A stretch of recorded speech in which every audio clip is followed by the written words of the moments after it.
आकार और हूँ बार बार हमारे घर में चलिए तनी जी। हैं कुछ मालूम बार और के हमारे गांव में लोग का बतिया बता हमारे बारे में ना ये समझिन जी हमके तो नहीं कुछ मालूम बा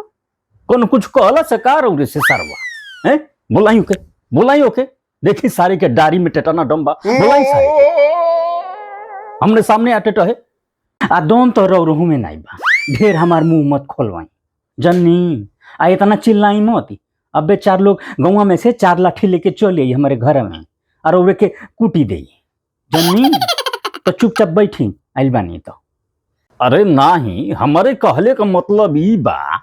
कि जौन बात ही होता वो हमारे सामने होके हमारे पीठ पीछे काहे हमार बुराई होता।